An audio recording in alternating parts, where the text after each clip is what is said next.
A gente traz esse caso sério para você agora. 4 pessoas morreram em acidentes de trabalho na região noroeste no mês de março.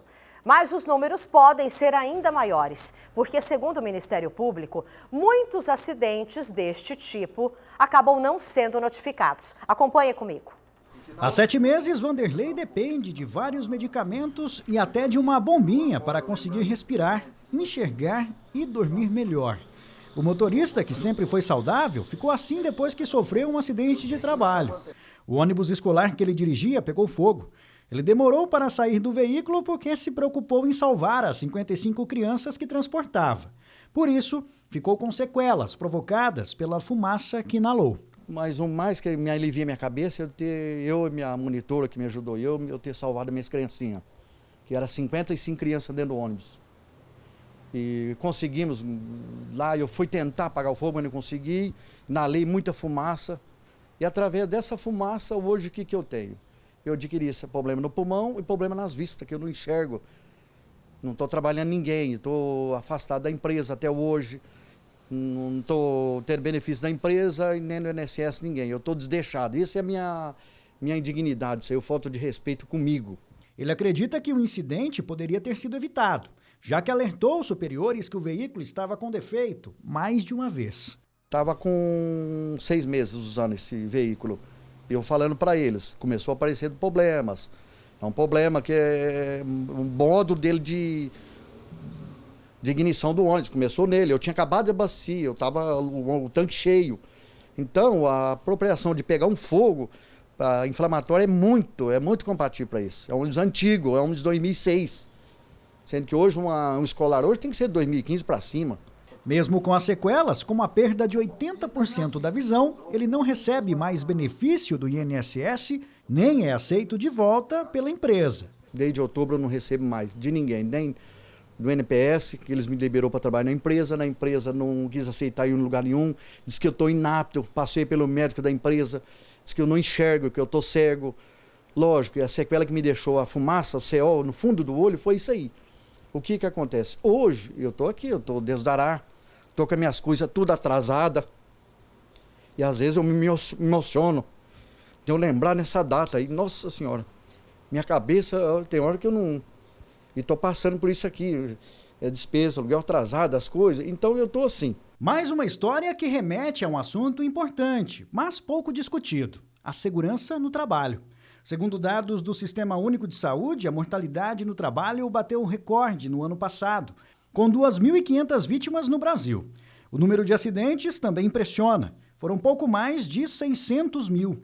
Apenas em Rio Preto, 6 pessoas morreram e 4.097 acidentes foram comunicados. Uma tragédia anunciada, se analisarmos os números do Observatório de Segurança e Saúde no Trabalho, no período entre 2012 e 2022. Foram mais de 25.500 mortes em todo o país. A realidade é preocupante no estado todo. Então, as comunicações de acidente de trabalho, elas têm a ver tanto com acidentes leves, quanto com acidentes mais graves e até fatais. Mas elas são um termômetro, porque a ideia é que não existam acidentes, né? O mundo ideal é o mundo do 0 acidentes. Apenas no mês de março, 4 ocorrências graves na região chamaram a atenção. Um trabalhador de 51 anos morreu depois de ser atingido pela explosão de um painel elétrico em uma usina de bioenergia em Avanhandava. Ele fazia a manutenção do equipamento. Em outro caso, um adolescente de 17 anos morreu soterrado ao cair em um secador de soja em José Bonifácio. Ele desceu do caminhão para pegar um arco utilizado para prender a lona quando a carga caiu sobre ele.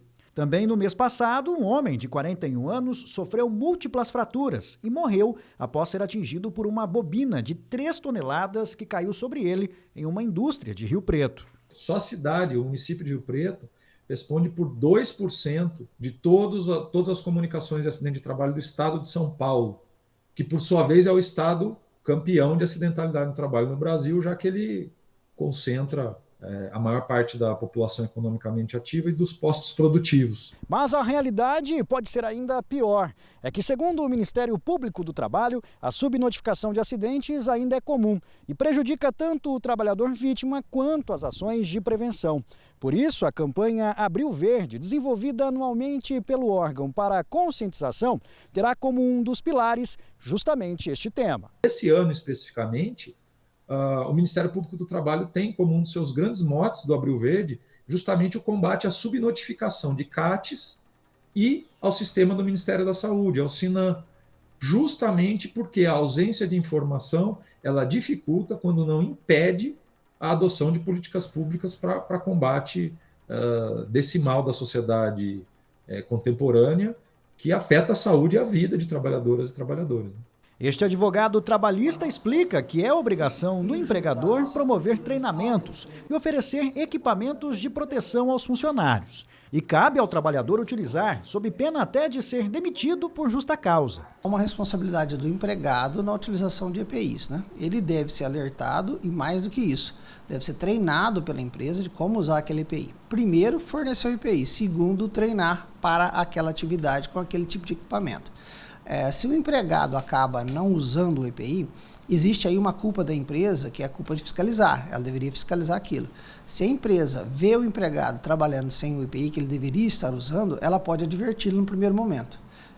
Advertências reiteradas podem levar, inclusive, a uma justa causa. O empregado ser mandado embora por justa causa porque ele não está cumprindo as normas de segurança e higiene do trabalho. É uma necessidade pública que ele use isso para evitar acidentes. Segundo o especialista, muitos empresários acabam diminuindo os investimentos na segurança do ambiente de trabalho para economizar. Mas ele lembra que, como diz o ditado, prevenir é melhor que remediar. O gasto com a reparação do dano é muito maior do que a prevenção, em todos os sentidos, né? Imagine um empregado que ganha lá R$3.000 por mês. Ele sofreu um acidente e perdeu uma mão, perdeu 50% da sua capacidade laborativa, por exemplo. A empresa vai ter que pagar metade do salário dele, R$1.500, até ele morrer. É uma indenização pesadíssima, né? Ou até ele completar 74 anos, que é a média de vida, de expectativa do homem brasileiro, segundo o IBGE. Então, isso dá valores astronômicos, altos, caros. Fora isso, depois, esse empregado também vai receber uma aposentadoria parcial do INSS, pela perda da capacidade laborativa.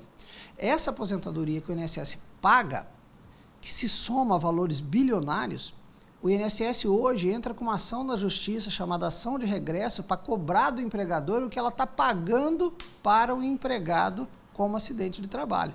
Então, veja, ele vai pagar duas vezes, uma responsabilidade previdenciária junto ao Instituto da Previdência, mesmo ele pagando um seguro de acidente de trabalho, e ele vai pagar também a indenização civil para o empregado pela perda da redução da capacidade de trabalhar. São casos delicados, né, que a gente acompanhou. Em relação ao acidente, gente, relatado aí no início da reportagem, nós entramos em contato com a Secretaria Estadual da Educação, mas até agora a gente não recebeu nenhuma resposta.